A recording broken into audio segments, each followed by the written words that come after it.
एक गांव में कुछ लोग रहते थे। उस गांव में रामू अपने परिवार के साथ रहता था। उसके परिवार में उसकी पत्नी मेघा और बेटा चिंटू था। उसके पास एक प्यारी सी गाय भी थी, लेकिन उसकी गाय अभी दूध नहीं दे देती थी, जिससे वो बहुत परेशान था। तभी एक दिन उसके घर एक साधु बाबा आते हैं। वे उसके दरवाजे के सामने खड़े होकर कहते हैं, बेटा कोई है घर में? रामू बाहर आता है। क्या हुआ साधु बाबा? साधु कहते हैं, बेटा मुझे कुछ खाने को दे दो। रामू उन्हें भोजन देता है और कहता है, मेरी गाय अभी दूध नहीं देती, मैं इससे बहुत परेशान हूँ। क्या आप मुझे कोई उपाय बता सकते हैं? साधु उसकी गाय को देखते हैं और मुस्कुराकर कहते हैं, तुम परेशान मत हो, तुम्हारी गाय जादुई गाय है। इसकी सेवा करते रहो, यह तुम्हें बहुत तरक्की कराएगी। ऐसा कहकर साधु चले जाते हैं। अगले दिन रामू अपनी गाय को पास के जंगल में चराने ले जाता है। जब वह उसे चरा रहा था, तभी अचानक गाय बोल उठती है, रामू तुमने मेरी बहुत सेवा की है। अब तुम घर जाओ और मेरा दूध निकालकर बाजार में बेचो, इससे तुम्हें बहुत पैसे मिलेंगे। रामू आश्चर्य में पड़ जाता है, लेकिन वह अपनी गाय का दूध निकालता है और बाजार में बेचता है। उस गाय का दूध लोगों को काफी पसंद आता है। कुछ ही दिनों में वह बहुत अमीर हो जाता है। उसकी गाय सच में जादुई थी और रामू की जिंदगी बदल जाती है। एक गांव में बहुत सारे लोग रहते थे। वे सभी ग्वाले थे और गाय चराने का काम करते थे। उसी गांव में रमेश नाम का एक गाय चोर भी रहता था। वहीं पास में मनोज नाम का एक आदमी रहता था, जिसकी एक प्यारी गाय थी।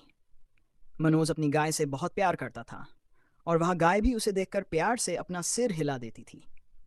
एक दिन मनोज जब अपनी गाय को खाना देने जाता है, तभी रमेश उसके घर के सामने से गुजर रहा होता है। उसकी नज़र मनोज की गाय पर पड़ती है और वह सोचने लगता है, क्यों ना आज इसकी गाय चुरा ली जाए। ऐसा सोचकर वह वहां से चला जाता है। रात होते ही रमेश चुपके से मनोज की गाय को चुराकर अपने घर ले जाता है। उसे अपने घर के सामने बांध कर अपने घर में चल जाता है और अपने घर में बैठकर सोचने लगता है कि इसकी गाय को किसे बेचूं ताकि मुझे अच्छे खासे पैसे मिल सके। तभी उसे याद आता है कि पड़ोसी गांव के सरपंच को गाय की जरूरत है। वह अगले दिन सुबह ही पड़ोसी गांव में उसकी गाय को लेकर चला जाता है। सरपंच को गाय बेचने के लिए वहां गांव में जाता है और सरपंच के घर के सामने ही सरपंच को गाय बेच देता है और फिर आ जाता है। वहीं मनोज अपनी गाय को न देखकर बहुत ही परेशान होता है। वह उदास हो जाता है और उदास होकर गांव के पुलिस स्टेशन में अपनी शिकायत दर्ज करने जाता है। अब वह पुलिस स्टेशन पहुंच जाता है और इंस्पेक्टर साहब के पास जाकर कहता है, इंस्पेक्टर साहब, मेरी गाय को किसी ने चुरा लिया है। इंस्पेक्टर कहता है, क्या तुम्हें किसी पर शक है कि कौन ऐसा कर सकता है? मनोज कहता है, नहीं, मैं तो सभी के साथ अच्छे से रहता हूं, मुझे किसी पर शक नहीं है। इंस्पेक्टर कहता है, ठीक है, मैं तुम्हारी गाय को ढूंढने की कोशिश करता हूँ।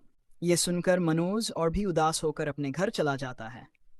2 दिन बाद उसी थाने का कांस्टेबल गांव से होकर अपने घर जा रहा था। तभी रास्ते में वह देखता है कि रमेश किसी की गाय को चुरा कर ले जा रहा है। वह तुरंत पुलिस स्टेशन वापस आकर इंस्पेक्टर को सारी बात बता देता है। इंस्पेक्टर कहता है, तभी तो सारे गांव वालों की गाय धीरे धीरे चोरी हो रही थी। अगले दिन इंस्पेक्टर कांस्टेबल के साथ उसी जगह जाता है जहां रमेश किसी और की गाय को चुरा कर ले जा रहा था।